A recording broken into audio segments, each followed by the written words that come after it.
नमस्कार दोस्तों, मेरा नाम डॉक्टर शिल्पी गुप्ता है। Thanks for your love and support. दोस्तों, आज की इस वीडियो में मैं आपके साथ सीजर के पेशेंट जिनको मिर्गी कहते हैं या दौरे आते हैं, ऐसे बच्चों की कौन कौन सी बेस्ट स्ट्रेचिंग एक्सरसाइजेज हैं वो मैं डिमॉन्स्ट्रेट करने वाली हूँ।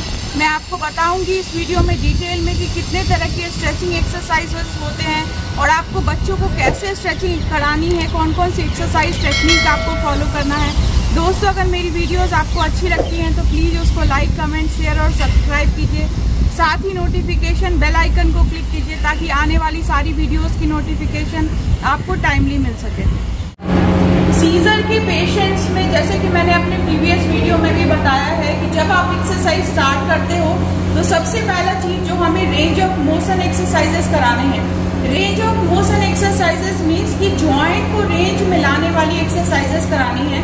ऐसे बच्चे जिनको दौरे आते हैं, जिनकी मसल्स में एबनॉर्मल मसल टाइटनेस है, जिसके कारण कि कॉन्ट्रैक्चर डेवलप हो जाता है, जो नॉर्मल जॉइंट का रेंज है वो नहीं कर पाते, बच्चे अपनी डे टू डे एक्टिविटी नहीं कर पाते, या फिर ऐसे बच्चे जिनको कि मस्कुलर प्रॉब्लम है, डिलेड मसल डेवलपमेंटल है, या फिर मसल की कोई और परेशानी है जिसके कारण कि फुट ड्रॉप है या काफ मसल्स की वेस्टिंग हो चुकी है, तो ऐसे बच्चों में हमें स्ट्रेचिंग कैसे कराना है।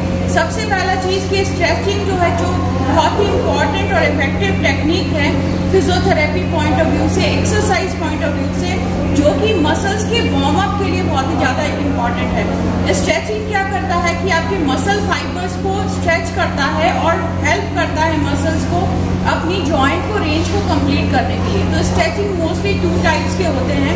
First one is dynamic stretching और second one is static stretching.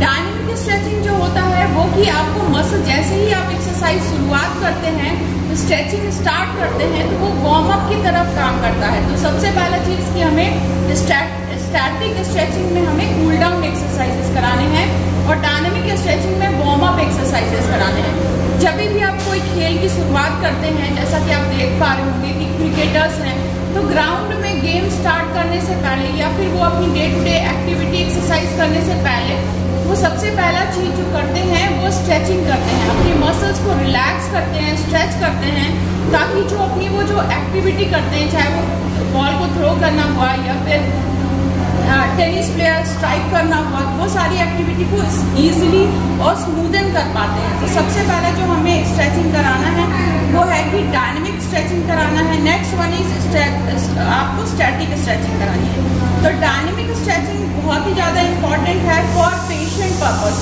For treatment purpose, for physiotherapy treatment. Like जैसे कि बहुत ज़्यादा कॉन्ट्रैक्चर डेवलप हो गया हो या फिर आपकी स्टिफनेस हो, मसल वेस्टिंग हो रही हो, तो सबसे पहला जो मसल्स की सर्कुलेशन को इम्प्रूव करने के लिए हमें बहुत ही ज़्यादा इम्पॉर्टेंट है डायनेमिक स्ट्रेचिंग। सर्कुलेशन इम्प्रूव होगी, जहाँ पे ब्लड का सप्लाई इम्प्रूव होगा तो मसल का स्ट्रेंथ, ताकत बढ़ेगी, उसमें पेन कम होगा, जॉइंट की स्टिफनेस कम होगी, मसल जो है स्ट्रेच होगा, जिसके कारण कि रिलैक्स होगा और अपनी नॉर्मल जो रेंज ऑफ मोशन एक्सरसाइजेस है वो कंप्लीट कर पाएगा।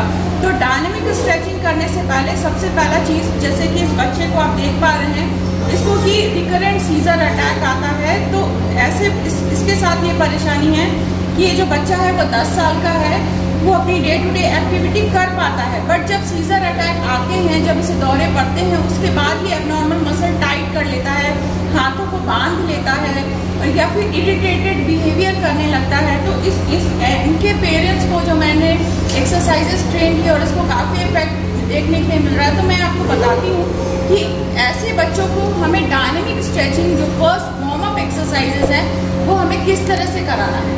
फर्स्ट वन इज कि हमें इस तरह से बच्चे को कंफर्टेबली लेटाना है।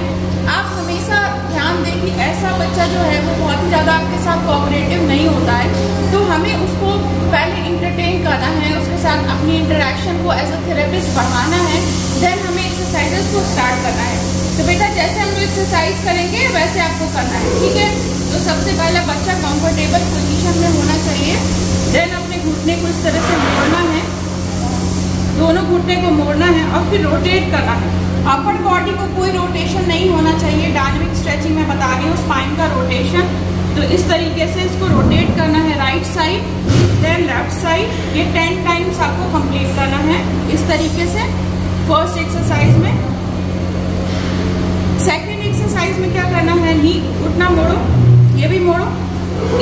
नी रोटेशन के साथ आपको नेक को भी रोटेट करना है। मीन्स जिस साइड बेटा इसे घुमाओ, अपोजिट साइड इसको घुमा रहा है तो उसके अपोजिट हमें नी को रोटेट करना है। तो इस तरीके की हमें स्पाइन की स्ट्रेचिंग एक्सरसाइजेस करानी है। फर्स्ट सेकंड वन इज इस तरीके से, देन फिर इसी चीज को हमें फास्ट कराना है।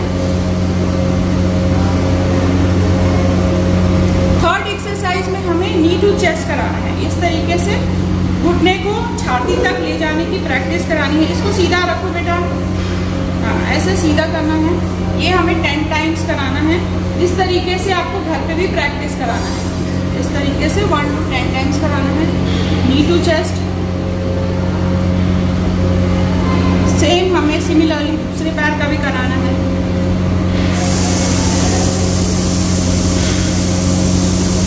अब हमें इसको कर्ल सिखाना है कि पैरों को ऐसे गोला बनाना है।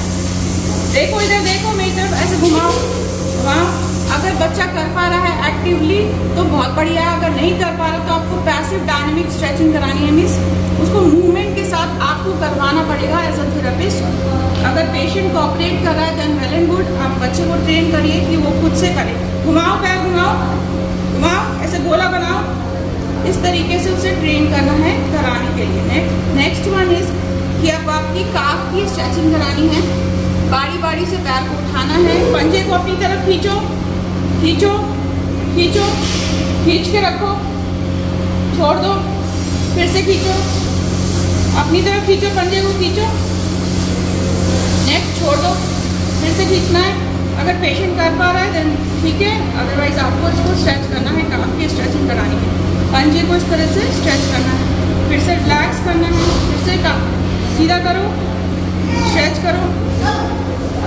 इस तरीके से आपको काफ की स्ट्रेचिंग करानी है। नेक्स्ट वन इज आर्म की स्विंग कराना है। आर्म स्विंग मीन्स अपने हाथों को घुमाओ इस तरीके से, अपने कंधे को घुमाना है। ठीक है, अगर बच्चा कोऑपरेटिव नहीं है, अगर आपको साथ कोऑपरेट नहीं करना है तो आप उसको गेम के थ्रू, रिकरेंट एक्टिविटीज के थ्रू रिक्रिएट करके आप कर सकते। ताली बजाओ, आराम से धीरे धीरे धीरे धीरे बजाना है। बजाओ बजाओ, आप ऊपर होके बजाओ, यहाँ पे बजाओ, यहाँ से लेके आना है, यहाँ बजाना है। बजाओ नहीं, ऐसे नहीं, ऐसे लेके आना है एंड देन इस तरीके से बजाना है। 1 to 10 टाइम्स करना है। ठीक है, अब ऐसे ऊपर की तरफ लेके जाना है, फिर नीचे की तरफ लेके आना है। ये भी 10 टाइम्स करना है। ठीक है, इसी तरीके से आप देख पा रहे होंगे कि ये ज़्यादा कोऑपरेटिव नहीं है और ये काफ़ी इरिटेटेड है। देन हमें इस तरह से उसको स्ट्रेच देना है।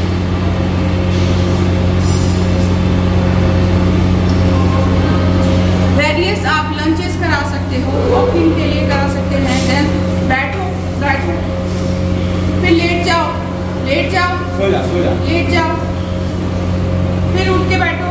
इस तरीके से आप इसको डे टू डे एक्टिविटी के लिए ट्रेन कर सकते हैं।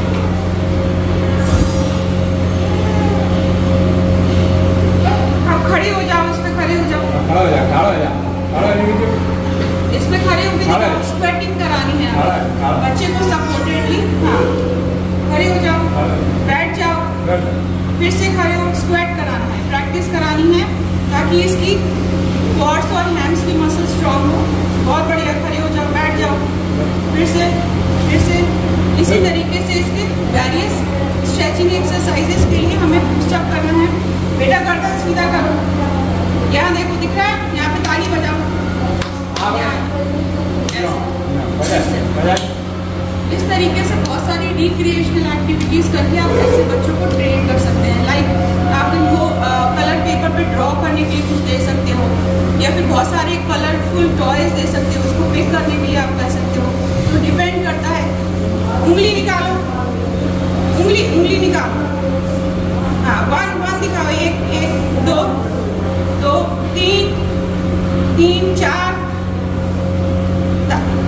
मुट्ठी बनाओ, हाथ खोलो, मुट्ठी बनाओ, हाथ खोलो, मुट्ठी बनाओ, ऐसे इसका करो।